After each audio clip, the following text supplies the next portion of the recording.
네, 강프로입니다. 자, 오늘 HLB, 그쵸? HLB가 1%대 강세를 보이고 있습니다. 자, 지난 목요일 날 하락폭이 꽤나 거칠게 발생을 했습니다. 근데 이건 어쩔 수가 없어요. 자, 주식시장에서는 가격이 먼저 올라가요. 가격이 먼저 올라가지 않았다면 초과 수익이 없었고, 초과 수익이 있다고 하더라도, 즉, 주식시장에 돈이 되는 시장이 가격이 먼저 올라가지 않은 상황에서 돈이 되는 시장이라고 하더라도 지금 HLB의 상황을 보면요. 실적이 개선되어 있어야 돼요. 근데 HLB의 지금 상황이 어때요?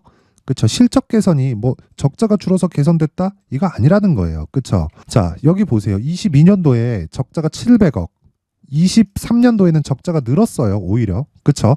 그랬는데 주가는 뭐가 돼요? 신고가를 만들었다. 그러면 여기 HLB를 포함해서 모든 주식시장에서 이 돈이 되는 종목들은요. 가격이 먼저 반영한다는 겁니다. 그러면 왜 가격이 먼저 반영할까요? 가격이 이미 올라가고 나서 실적을 봐야 된다는 겁니다. 그쵸? 이 부분에 대해서 반드시 이해를 하셔야 돼요. 이걸 이해를 못 하잖아요. 그럼 진짜 주식하기가 힘들어요. 그래서 제가 계속해서 이야기를 드리는 거고, 자, 그런 과정에서 가격이 먼저 반영하기 때문에 뭐가 나와요? 조정을 받는 거예요. 만약에 가격이 먼저 반영하지 않고 실적에 맞춰서 주가가 움직이잖아요. 그럼 주식시장은 조정이 없어요. 절대 조정이 없어요. 그냥 어떤 특정한 상황에 따라서 올라가고 내려가는 상황이 반복될 뿐입니다. 그렇죠? 그러면 초과 수익, 이런 폭등의 구간이 발생하지 않겠죠. 그렇죠? 그러면 지금 실적이 개선되지 않는 지금이 기회라는 겁니다. 나중에 실적을 확인하고 매수를 하잖아요. 그러면 내가 얻을 수 있는 수익이 그만큼 적어요. 그럼 우리가 이걸 반대로 생각을 해봐야 되잖아요. 그 반대로 생각해야 되는 게 뭡니까? 자, 주식시장에서 올라가는 것만 있나요? 내려가는 것도 있죠. 그럼 반대로 올라가기 위해서는 어떤 조건이 만들어져야 되죠? 내려가지 않는 상황이 만들어져야 됩니다. 자, 이걸 이해를 돕기 위해서 제가 에코프로 BM을 한번 보여드릴게요. 자, 보세요. 에코프로 BM은 58만 원부터 18만 원까지 하락을 했습니다. 하락하는데 걸리는 시간 3개월. 그쵸? 하락률 얼마? 70% 정도 됩니다. 거의 한 7, 8% 정도 아마 나올 거예요. 쭉 보면 이렇게 나와요. 66% 정도 나오네요. 뭐 대충 뭐 그린 거니까 뭐 그 점은 참고를 해 보시고요. 그리고 여기서 보시면 58만 원이었을 때 시가총액이 대략 한 45조에서 50조 사이 정도 아마 나와요. 그런데 지금 시가총액이 30조 정도란 말이죠. 자, 그러면 거의 한 50조 정도의 시가총액이라고 치고 이때 당시에 실적을 보면 어느 정도입니까? 그쵸? 22년도 실적이죠. 3,800억. PER 기준에서 몇 배라는 거예요? 100배. 그쵸? 지금 시가총액 30억. 올해 예상 실적 얼마? 3,000억. PER 기준 얼마? 100배. 그러면 지금 24년도로 넘어왔으니까 어떤 상황이죠? 이 구간이랑 똑같다는 거예요. 그러면 실적은 앞으로 좋아지는 그 기간에 대한 부분이 주가의 희석이 됐겠죠. 이랬을 때 어떻게 된다는 거예요.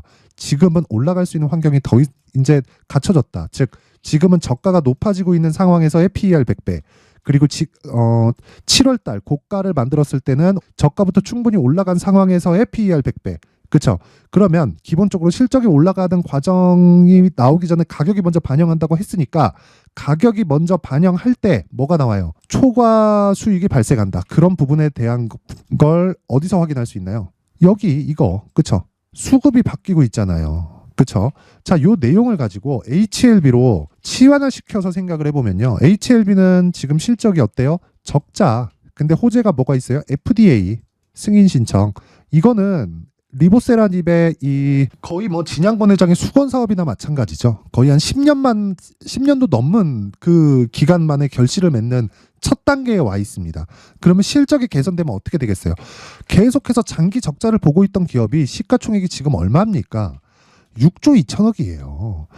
최근에 100% 올랐으니까 저가 구간이 3조였다는 겁니다. 그럼 이렇게 적자를 보고 있는 게 실적을 반영했다는 거예요? 아니라는 거잖아요. 그러면 실적을 보면 되겠어요? 안 되겠어요? 안 된다는 거예요. 가격을 보라는 겁니다. 그래서 지금 우리는 가격에 대해서 집중을 해야 되고 첫 번째 눌림목 구간, 신고가 이후에 첫 번째 눌림목 구간이 나온 지금 가장 핵심적으로 공략할 구간이 됐다. 자, 그래서 어떻게 공략을 해야 되는지 가격적인 부분에 대해서 이야기를 드리기 전에 제가 연초 이벤트 연초 이벤트에 대해서 안내 말씀을 드리고 가겠습니다. 자, 여기는 강프로의 무료 소통방입니다. 그리고 제가 연초 이벤트로 그쵸 지금 500분 정도 있는데 1000분까지 입장 인원을 선착순으로 늘리도록 하겠고요. 기간은 1월 한 달 동안 계속해서 진행을 합니다. 그쵸? 여기는 특징점이 두 가지가 있어요. 무료로 진행한다. 그리고 신고가 종목만 진행한다. 그래서 HLB를 제가 매매를 하는 이유도 신고가 종목이기 때문에 그렇습니다. 그쵸? 이 부분 반드시 기억을 하셔야 돼요. 자, 그러면 이 구간에서 우리가 HLB만 신고가 종목이 아니죠. 그래서 다른 신고가 종목을 어떻게 진행하고 있는지 그 부분에 대해서 확인을 해보도록 하겠습니다. 자, 내용 보면 1월 9일 오늘입니다. 가온칩스 어때요? 8시 56분 시가에 그냥 때려 사라는 거예요. DTNCR로 시가에 그냥 때려 사라는 겁니다. 그쵸? 지금 주가 어떻게 됐습니까? 가온칩스 보세요. 그쵸? 시가 대비해서 2% 정도 수익 구간. 그쵸? 장중에 고가까지 따지면 13% 정도의 수익 구간까지 확대됐습니다. 그쵸? 3%에서 상승폭을 키웠고 16%까지 올랐으니까. 자, 그러면 그 밑에 DTNCR로 어떻습니까? 상한가. 뭐예요? 신고가 만들었다. 점상으로 날아가니까 못 사죠. 그리고 나서 매물 소화 과정 받고 돌파하는 구간에서 정확하게 진행. 그쵸? 그러면 이게 시세의 첫 번째 구간이다. 바닥 잡지 마세요. 그쵸? 고가 모릅니다. 하지만 바닥 구간에서 올라오고 나서 신고가를 만들었을 때 매물 소화 과정을 거쳐야 되는데 그 매물 소화 과정을 지나치고 점상으로 또 보냈어요. 왜? 한동훈 테마. 그쵸? 4월 달에 총선 있죠. 주가는 먼저 반영하는 거죠. 그래서 지금 올라가고 있는 거고 실적에 대한 기대가 있나요? 없어요. 그쵸? 실적을 보게 되면 이런 종목 못 해요. 그쵸? 투자 경고가 중요한가? 아니에요. 그쵸? 무조건 신고가 종목. 즉 앞으로 실적이 개선되는 즉 리보세라닙이 상용화에 성공을 했을 때 실적이 개선되는 실적에 대한 기대감이 있는 HLB 같은 경우에도 주가가 먼저 반영한다. 그리고 재료만 가지고 있는 그쵸? 한동훈이 뭐 정치적으로 뭘 한다 그래서 여기서 뭐를 뭐 실적 개선되고 하는 게 없죠. 그런데도 불구하고 주가는 올라간다. 근데 첫 번째 구간 뭐예요? 신고가 종목. 그쵸? 그리고 정확하게 공략하는 지점 이런 부분을 소통방에서 진행을 하고 있습니다. 더 올려보면 계속해서 나와요.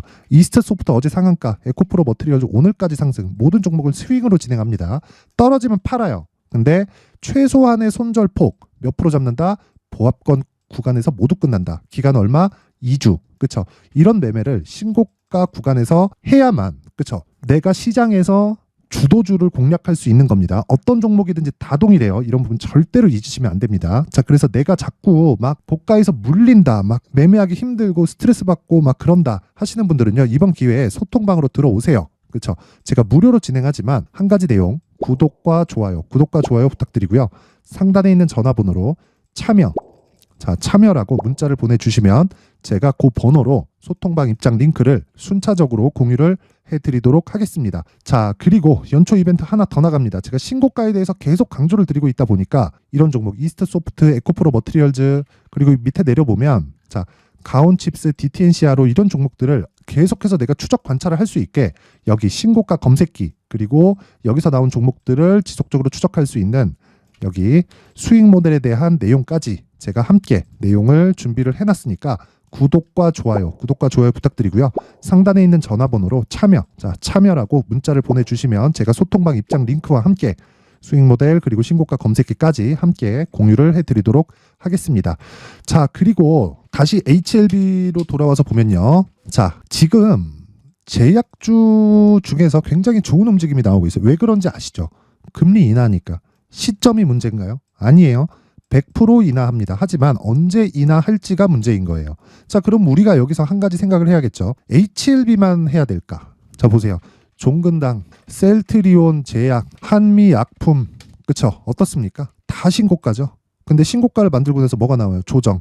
여기서 구분을 할 수 있어야 돼요. 그러면 이 구간에서 내가 어떤 식으로 구분을 해야 될지 그쵸?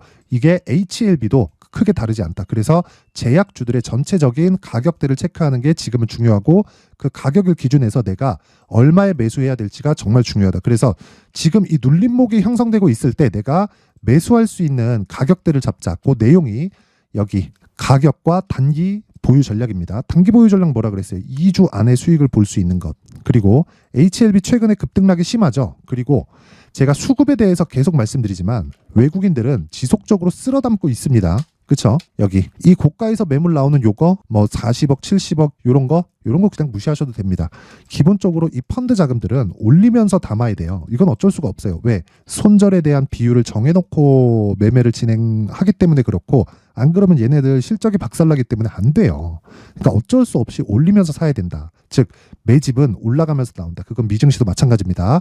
자, 그래서 올라가는 과정인 지금, 그리고 첫 번째 눌림목이 나오고 있는 지금 가격, 그리고 내가 이 보유 전략을 어떤 식으로 이 잡아갈지, 그 내용이 가장 중요한데, 그 내용을 제가 20페이지에 걸쳐서 아주 상세하게 내용 준비를 해왔습니다. 이걸 제가 영상에서 이야기를 드리면 너무 긴 이야기가 될 수 있기 때문에 거의 한 2-3시간 정도 이야기를 계속 해야 됩니다. 뭐 편집 시간도 오래 걸리고, 그래서 제가 이렇게 준비를 해온 거니까 구독과 좋아요 부탁드리고요. 상단에 있는 전화번호로 숫자 3이라고 문자를 보내주시면 제가 HLB의 가격 그리고 단기 보유 전략을 함께 공유를 해드리도록 하겠습니다. 자, 항상 시청해 주셔서 감사드리고요. 그리고 제가 신고가에 대해서 계속 강조를 하니까, 그쵸? 이해를 돕기 위해서 제가 12월 달부터 진행하고 있는 신고가 주도주, 그쵸? 이런 종목들을 어떤 식으로 공략을 해야 되고 호재를 어떤 식으로 이해를 해야 될지, 그 부분에 대해서 제가 내용 준비를 해놨으니까 영상 끝까지 시청하시고요. 모든 분들이 성공 투자하셨으면 좋겠습니다. 자, 제가 항상 신고가 종목에 대해서 강조를 드립니다. 자, 신고가 종목에 대해서 강조를 드리는 건 크게 시세가 발생하는 대시세 종목은 모두 신고가 구간을 거쳐서 발생하기 때문에 그렇습니다. 시장은요, 좋을 때도 있고 나쁠 때도 있어요. 그런데 대시세 종목은요, 시장이 좋든 나쁘든 그 숫자의 차이가 있을 뿐이고요. 매년 발생을 합니다. 올해 같은 경우에도 마찬가지예요. 23년이죠. 1월부터 로봇, AI, 시세를 크게 발생을 시켰는데 이미 22년도 중반 후반에 신고가를 달성을 하고 매물 소화 과정을 거친 이후에 시세가 발생을 했습니다. 2월 달부터 2차 전지의 강세가 있었죠. 그런데 22년도에 이미 에코프로 같은 경우에는 신고가를 달성한 이후가 됐고요. 대장주가 강한 움직임을 보이다 보니까, 그리고 나서 에코프로 PM 그리고 관련된 종목들이 강하게 시세를 내는 시작점이 만들어졌습니다. 3월부터는 그렇죠, 삼성전자와 하이닉스의 강한 움직임이 발생하기 시작했고요. 그러면서 한미반도체가 신고가를 달성을 했고 매물 소화 과정을 대략 한 2달 정도 거친 이후에 추가적으로 시세를 발생을 시켰습니다. 자, 어떤 종목이든 신고가를 거치면서 대시세 구간으로 들어간다는 거고, 이런 대시세 종목에는 신고가라는 내용을 이해했을 때 이런 상황을 만들 수가 있는데, 자 보세요. 22년 11월 21일 날 정확하게 레인보우 로보틱스를 시작을 했고요. 이때 당시에 레인보우 로보틱스의 가격은 33,800원이었습니다. 실제 3달이 채 되지 않는 보유기간을 가진 이후, 그쵸? 한 100% 정도의 수익 실현을 할 수가 있었고요. 그 이후에 추가적인 상승이 나왔지만 내가 매수를 잘 했기 때문에 보유기간을 최소한으로 줄여서 가더라도 충분한 수익이 발생을 했다는 겁니다. 언제든지 저가를 잡을 수 없고 고가를 잡을 수 없기 때문에 내가 강조를 해야 되는 건 신고가 이후에 매수하는 구간, 그리고 첫 번째 수익 구간만 먹더라도 다음 종목으로 이동을 할 수 있다는 거죠. 실제 그리고 나서 3월 달에 반도체 종목에 대해서 계속해서 제가 강조를 드렸었고, 그런 이후에 매물 소화 과정을 거치고 5월 달부터 반도체 공략을 시작한 결과, 그쵸? 3달이 채 되지 않아서 ISC 그리고 한미 반도체까지 100%에 달하는 수익 실현에 성공을 했습니다. 그래서 계속해서 강조를 드리는 거예요. 시장은요, 좋을 때도 있고 나쁠 때도 있어요. 그런데 대시세 종목은 숫자의 차이가 있을 뿐이고요. 매년 발생을 한다는 거고 분기별로 나오게 됩니다. 물론 이런 종목을 모두 다 잡을 수는 없지만 지금 같은 경우에는요, 2가지 내용으로 구분이 가능합니다. 첫 번째, AI 반도체 쪽으로 들어가야 되고요. 그리고 또 한 가지, 내년 4월에 있을 총선 테마가 지금부터 준비되어 있어야 된다는 거죠. 물론 이 두 종목 모두 신고가 종목에 있는 종목을 공략해야 되기 때문에 신고가 구간에서 매매를 해야 된다는 건 어떤 상황에서든 불변의 진리라고 보시면 됩니다. 자, 그래서 제가 AI 반도체 관련된 종목들은 강프로의 소통방에서 같이 공개를 하도록 하겠고요. 4월 달에 있을 총선을 대비한 대시세 종목은요, 이렇게 준비를 해왔습니다. 자, 내용을 한번 보시면, 그쵸? 큰 폭의 하락을 거친 이후에 장기간 횡보 구간을 거쳤고, 그리고 최근에 들어서 신고가를 만들어냈죠. 이후에 추가적으로 상승이 나오는 구간을 만들기 위해서 눌림목 구간에 있는 그런 상황이고요. 지금은 매집 구간에 있다고 보시면 됩니다.